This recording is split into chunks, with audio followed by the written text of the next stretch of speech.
This is Access Houston on 97.9 The Box. Good Sunday morning. You're listening to Access Houston. I'm your host, KG Smooth, welcoming Dr. Grenita Lathan, who is the interim superintendent for Houston Independent School District. Good morning and welcome. Good morning. Thank you for having me this morning. Oh, well, I'm so glad you've been here. I know that you've been talking all morning, you know, Mad Hatter, Jessica Jeans with Access Now, and now myself. So I hope I won't repeat any of the same questions I asked, but I'm sure I probably will. You fell into this position. It was very abrupt, to say the least. For those who may not be familiar with the story, do you mind telling your story and how you got into this position? Yes, our previous superintendent, Mr. Carranza, announced about 3 weeks ago that he was leaving for New York City to be the new chancellor in New York. And the board selected me right after that to serve in the interim capacity as the superintendent. And you've been doing this for 26 years, yes? Been in education? Yes. Yes. That's what I mean, yes. in terms of, yeah. So what was it about you wanting to be a teacher coming up, especially when you were in like college? Like, when did you decide that you wanted to be an educator? When I was a little girl, like I said, growing up, my Sunday school teachers and my teachers were my role models. They truly they did a great job of building relationships, treating me, nurturing me like I was their own. And I wanted to be like them. Yeah. You know, right now, and the views and opinions given here on Access Houston are none of Radio 1 Houston or Urban 1. This is totally KG Smooth's thoughts and opinions right here. Education system, I feel, is under attack. I feel that ever since the Civil Rights Movement, because that's what the Civil Rights Movement was about, ultimately, yes? It was about education, having, you know, the same opportunities as our counterparts. And now with just over the years, really over the last couple of decades, we have just seen the decline of public schools, supplies being given, students not thinking that they are in high school doing college preparatory classes and then come to find out when they go to college, like, oh no, you have to go to the junior college so you can, you know, get this amount so you can be, you know, in the university. Like, I honestly feel like education is under attack, especially our schools, especially public schools in, you know, dilapidated neighborhoods and communities. And now to have an administration who appoints a secretary who hasn't even stepped foot inside of a public school. Just as an educator, like, what are your thoughts on the current state of education and teaching in not only just in Houston, but in this country? I agree that public education is under attack, definitely as it relates to our principals and our teachers. And you're right, the investment has not been made over the past 50 years in education. But I think it's our responsibilities as citizens, not only of this great city, but of this country, to make sure that we advocate on behalf of the children and all children that need a quality education. And we do that based on, you know, people that are elected to office. We do that by sitting in school board rooms, sitting on, you know, on boards of major corporations, because the funding needs to be there to support children. If the funding is there, students will receive a quality education. You're right. Children graduate from high school thinking they're ready, you know, to go to college, and they get there and they're taking remedial courses. Yeah. So it doesn't start in high school. It actually starts down in elementary schools. And it starts before kindergarten. It starts in pre-K. Yeah. Or you think about, you know, birth to 3. So support needs to be in funding, you know, preschool, full day preschool programming, not only during the school year, but in the summertime. So we need to start at the beginning stages of the educational process. And then we can make a change and a difference in our community and our country. Indeed. You're listening to Access Houston. We're talking to Dr. Lathan, who is the interim superintendent for Houston Independent School District. What is your hope? I know that you just named a few things, but what is it that you would ultimately like to see when it comes to education in public schools, the curriculum, all of that? And I think for me, my hope is that truly when children graduate high school and they walk across that stage and receive their diploma, that in HISD we've provided them the best education possible so that they can go on and fulfill and live out their dreams. I'm living out my dream. And the reason I'm living out my dream, now, like I said, the dream was to be a teacher. And here I am now, the interim superintendent for one of the largest school districts in the country, is that they will be able to do that and have access to what they need to be a productive member of society. Rhonda Skinner Jones, who we're not good friends, but we know each other. We've done a lot of things. She said that you have a track record of turning schools around. Can you give us a preview as to what you plan on doing with HISD and some of the changes that you want to implement? Well, continuing the work that we've already started. If you think about, we have 10 of the lowest performing schools that are targeted by the state that we must submit a plan by April 30th to TA of what's going to happen with those schools.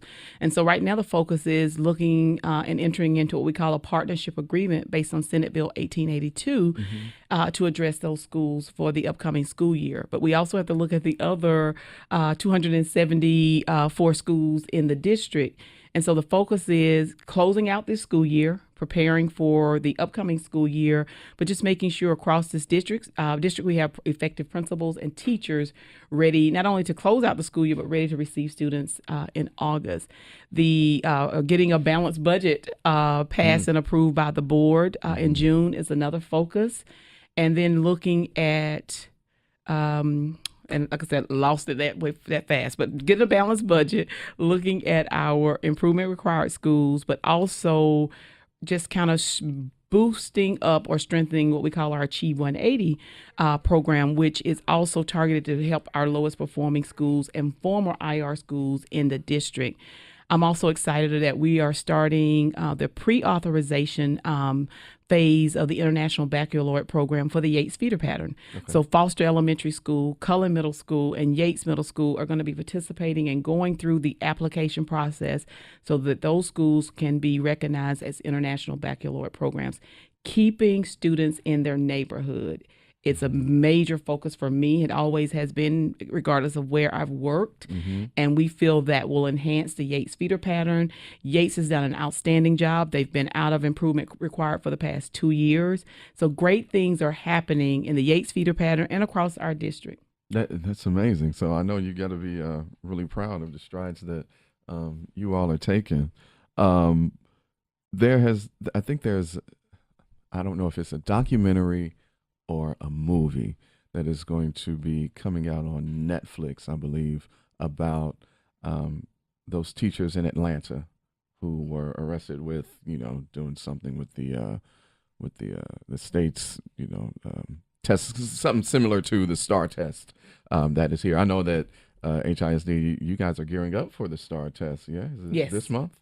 Yes, it's at the end of this month. Yes. Yeah. So, what are your thoughts on basing a child's intellectual level on a standardized test? I personally don't think that it's fair because children learn differently. But for one test to determine if you go on or not, isn't that a bit, I don't know. I can't even think of the adjective to use, but wrong, I guess. So not only are you basing the child's performance, but remember, it goes back also you're basing the teacher and the principal's performance on that. I believe we should be, because it's all wrapped up together. So if you go back to thinking about those improvement required schools, it's based on those children's STAR test scores. Please help me understand. Yes, so we should be measuring students on growth. And we utilize, and we started actually implemented this year, what we call a universal screener. So every child in the district, when they arrived either September 11th, 18th, or 25th, we had a rolling start. Sometimes during that month between September 11th and October 13th, we administered a universal screener. So it gave us a baseline of where students were when they entered in school. Then in January, we do what we call a middle of the year. We assessed, have they grown from September to January? And then we placed the necessary supports in place to help those children that needed the additional supports. And then we'll administer what we call an end of the year assessment in May. And so that gives us a true picture of, did a child grow, whether they grew a grade level or maybe they were 2 or 3 grade levels behind. Were we able to grow that child, as opposed to taking a test, one day and getting a score based on one day assessment? And it's multiple assessments. It's reading and math, it's writing, but it's still a snapshot in time of a child sitting for one day and taking an assessment versus looking at growth over an entire school year. Yeah. You're listening to Access Houston. Doctor, the lovely Dr. Lathan. I'm loving picking your brain right now. The interim superintendent for HISD. Your thoughts about this school year so far? Like, how are you feeling as it's about to come to a close? And I know that your mind is already on the next school year, but just how are you feeling just being put into this position like this? Excited about the opportunity to be in this position, but I, along with all the entire staff in HISD, we felt rushed. Harvey just threw us all for a loop. And we've just felt like we've been trying to catch up. Like we've started a race and we're behind, and everyone has already gotten to the finish line, and we're still just trying to get around that first leg. If you think about it from a track relay, when you're on a relay team, we're just in the first leg, and we need to be in the fourth leg, I guess, at this point. So, but excited. We have provided for our students this school year. We've provided wraparound services where some of our most challenging schools have a wraparound specialist that connects parents and children with resources, not only in the school or the school community, but the greater Houston area. We have outstanding things happening in HISD as it relates to educational programming. Students have an opportunity to experience not maybe 1 or 2 foreign languages. They have an opportunity to explore electrical engineering opportunities, or if they want to become a teacher, they have that opportunity. Or one of my favorite loves, if they want to be a cosmetologist, they have an opportunity to leave our district as a to be prepared to sit for the cosmetologist test.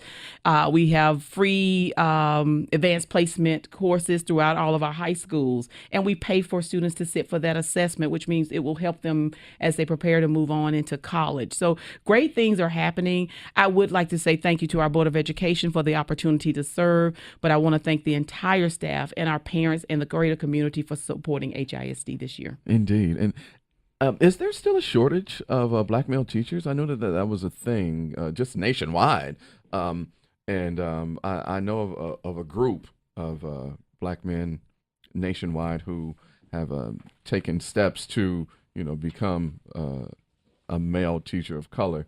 Is that still an issue? Yes, still a shortage of African-American male teachers, but we also have a shortage. I'm going to put a plug in for supports as it relates to special education teachers, school psychologists. So there's a shortage there also where we are in need of support. So please contact us at our employment office if you're interested, or you can help us out. Please do, because I really,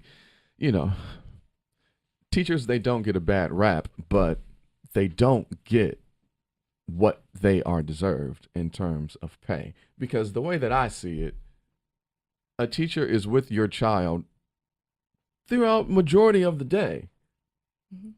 So second to the parent is the teacher, who I'm sure a lot of times their students end up kind of becoming their children, in a sense, with, if they're short on supplies, they're buying supplies for, for their classroom, but whatever it may be, something has got to change.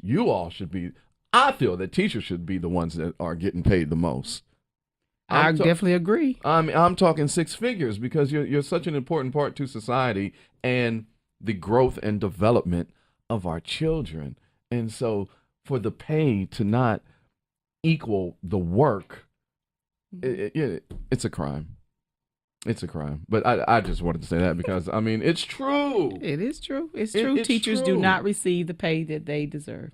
Yeah. And let me find out that Dr. Lathan is doing some kitchen cuts on the weekends. You love cosmetology so much, because that hair is laid today. You do that yourself? I wish I could. They are some of my heroes and sheroes.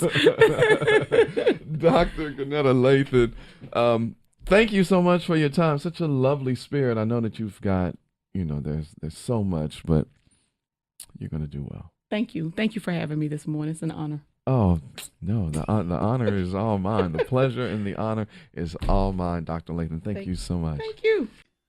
Good Sunday morning. You are listening to Access Houston. I'm your host, KG Smooth, welcoming a first-timer on the program. And this is going to be some good conversation, especially for my college folk who are up and listening. I have a student loan strategist, the lovely Mary A. Wheeler of Abundant Wealth Solutions. Good morning. Good morning, KG. Thank you so much for having me. I'm so honored to be here. Oh, the pleasure's all mine. When Candy Eastman had told me about you, and so I went ahead and reached out, or did you reach out to me? One of the two. But you are here. Yes, I am here. So tell us about Abundant Wealth Solutions. What is it, and what is the services that you all offer? Yes, absolutely. So we are a financial coaching company, and essentially what we do is help college students transition from college into the real world. So, I think back to when I was in college, graduating with $27,000 in student loan debt. Right. No plan, no purpose, no job, even get this started to pay back. So, what I want to do is go back and capture the little me's because financial education isn't taught in schools, unfortunately. Right. And, you need to be equipped and prepared. And when it comes to how to build and maintain wealth. So I offer, customized one-on-one coaching sessions that are tailored towards your own financial situation. And what that does is help you navigate through your own financial crisis, help you build a budget that fits your lifestyle, so it's personal to you. In addition to that, help you eliminate the debt, kick the debt out of your life so you can position yourself to build wealth. Indeed. I like that. And I'm glad that you brought up the fact that, financial education isn't taught in schools, because every time that I have money people on this program, I always like to ask the question, where do you think the responsibility lies when it comes to financial education and financial literacy? Should it be taught in school, or should that be something, left up to the parents? Because, in the Black community, at least, not probably so much now, but back in the day, maybe, 20, 25, 30 years ago, a child was to stay in the child's place. So when, mom and dad, or just mom is, trying to pay the bills, sit down, go play or something. Yeah. But when in school, like, they teach you what a check is and how to balance a checkbook and things about opening bank accounts, but they didn't teach us about credit. Right. And how important that is, and how it can, mess up your life if you are not privy to the information, or if you just don't know just how important credit is. Yeah, absolutely. And I think that actually that's something that I'm working on in the background, is to build a money class so that, again, help fill the gap. And because a lot of times, the financial education comes from home, but if your parents aren't financially educated, the cycle's just going to keep on repeating itself. So, and that cycle just keeps on repeating itself. And, now I'm intentionally going to disrupt this process. I love it. You're listening to Access Houston. We're talking to Mary A. Wheeler, who is a student loan strategist and the founder of Abundant Wealth Solutions. So when it comes to student debt, I understand that now, as of right now in 2018, student debt is the highest that it has ever been. Yes, $1.4 trillion. Wow. So Americans owe $1.4 trillion, and the average person is graduating with $37,000 in student loan debt. And mind you, Black kids owe $7,400 more than their white peers. So, why? That's a good question. A lot of times we take out excess loans. We need, it's more than tuition. We got room and board. We got food. We got to commute. Sometimes we take out extra loan to buy clothes and cars and things like that. Books. But, books. But, just being able to recognize that this is the second largest debt in the national debt pool, right after home mortgage, should signify, it's time for something to be done.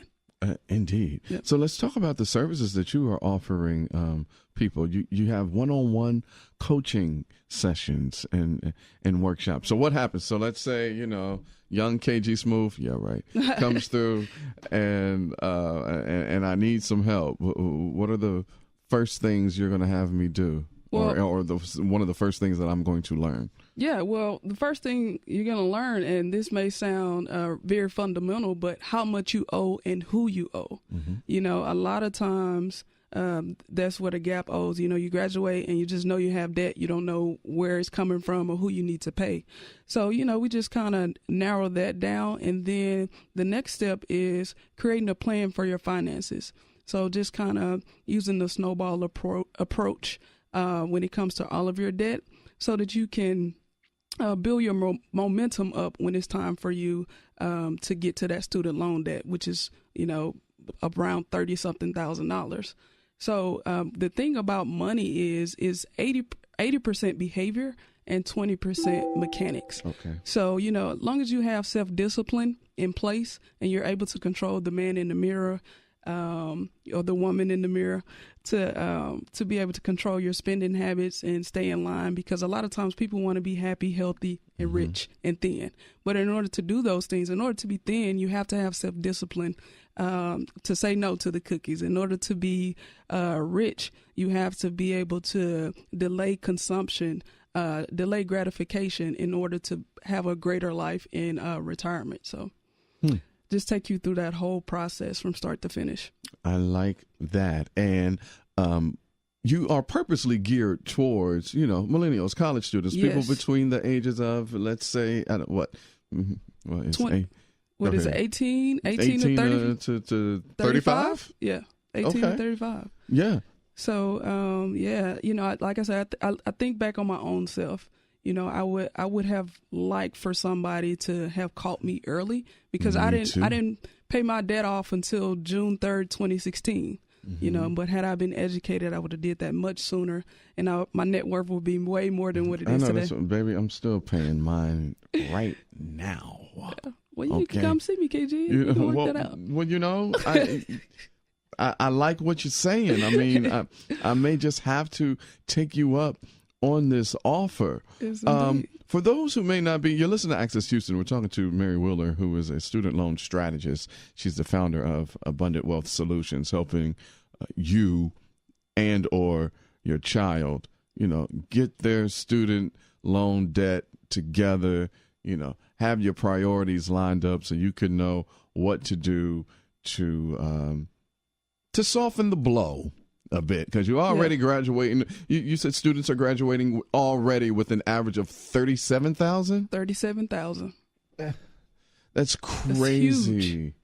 That is with no job, and you know that and no plan. So you know we gotta do something about it. The educational system is almost everybody is just money hungry.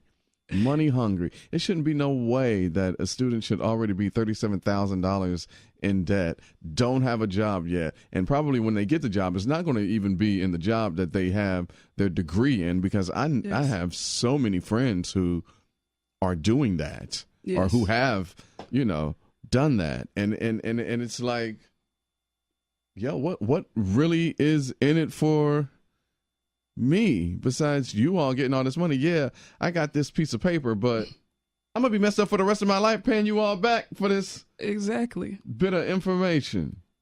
It's wild. It's wild. So tell the people how they can sign up for one of your one-on-one coaching sessions. Yes, you can visit abundantwealthsolutions.com and just click on the book your session now. You can also reach out to me on Facebook and on Instagram at Abundant Wealth Solutions, or you can give me a phone call at 832-791-3459, and we can get it set up. I offer virtual sessions, or you can come see me face to face.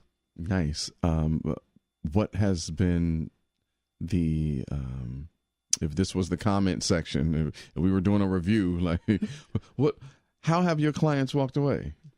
They walked away actually with a sense of purpose. And, you know, they've been able to take control of their life and their finances and, you know, being able to change their family's legacy. And that's what it's about, positioning you to be in a place where you can change your family tree. You know, you have the tools, you have the knowledge to continue to go out there, build wealth, and then educate those that are coming up behind you so that they can have the same opportunities. I love it. Mary A. Wells.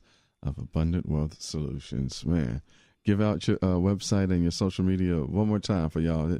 Hit this lady up. It's abundantwealthsolutions.com, and you can also find me on Facebook and Instagram at Abundant Wealth Solutions, and I'm also on Twitter at AbundantWS. And I have a podcast as well. Okay. It's called No Debt, No Problem, KNOW Debt, NO Problem. So No Debt, No Problem, and it's available on all platforms. And when does it normally post up? When does it air? Or? A new episode drops every Sunday. Every Sunday. Yeah. Oh. So Sundays today. are very popular days. Yeah, today.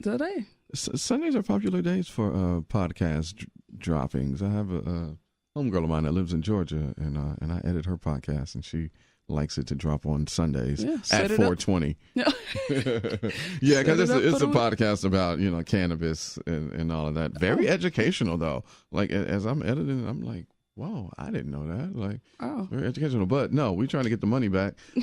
Check out Mary's podcast that'll drop today on all of the platforms, and visit her website and her Facebook and get your money together. Get your student loan debt together. I really appreciate you taking out the time. And thank you, Candy, for sending this young lady my way. This has been some good information. Thank you so much, Mary. Thank you, Candy, and thank you, KG. I really appreciate it. Thank you. And thank you for listening to Access Houston. We'll be back with more Access Houston on 97.9 The Box.